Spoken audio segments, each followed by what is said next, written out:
We're back at the Airbnb after our morning golf shoot with Mark and Dave, and going through the footage, it's some of the best things that we've ever shot. 3 cameras going. It was just like accumulation of all the skills we've garnered over the last Well, I mean, so many years of shooting. Even when you're talking about like shooting stuff on GoPro for years before doing this, and today that came really in handy, because I'm not sure if there's anyone else in B2B that has intentionally shot as much GoPro content as you have.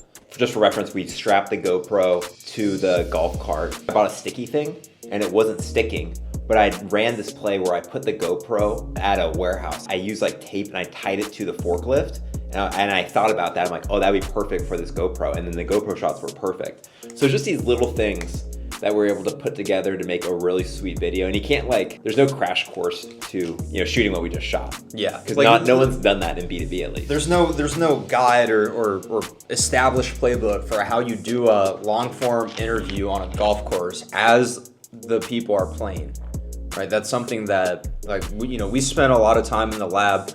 I think between the two of us, we've watched maybe 6 40-minute golf interviews, just taking inspiration from, and this is not B2B content, right? This is the first video of its kind in our industry. That's kind of the playbook right now, is what's a cool piece of content that, Barstool Sports is doing, or I think this was like a Nelk video.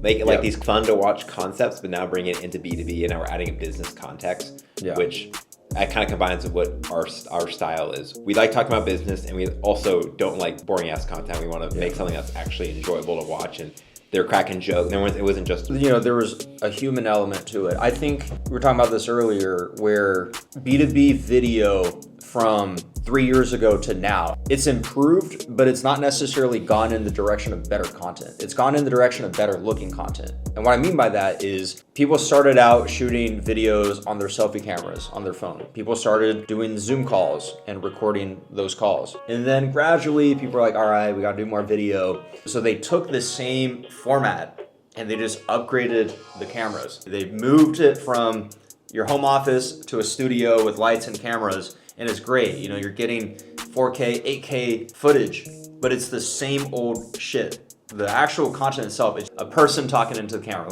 I think where content needs to evolve is you could make the most beautiful looking video, but if it's not worth watching, no one will watch it. We want to make business content that not only doesn't look like business content, but doesn't watch like business content.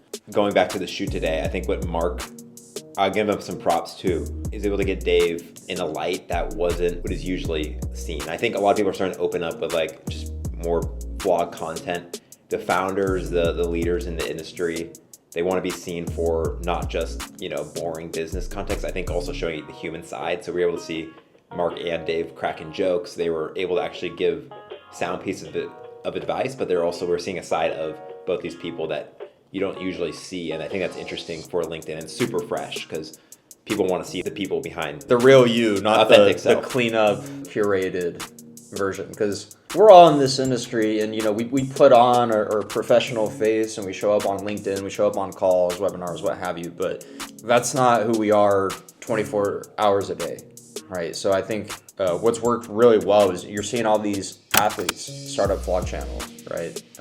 You're seeing all of these, like Drake just dropped 200 gigabytes worth of behind the scenes footage from the past 10 years. Yeah, because usually you're seeing in these polished clips, these polished music videos, what's the raw? And I think especially as the internet becomes more and more fake, people want to see the real. Yeah. The actual real, not the fake real. Because I think there's a lot of conversation around, and this is why we're shooting this right now. This is what me and Ding we're this is what we are literally talking about. We're just having a conversation where we're like, hey, you know what? Let's put this on camera.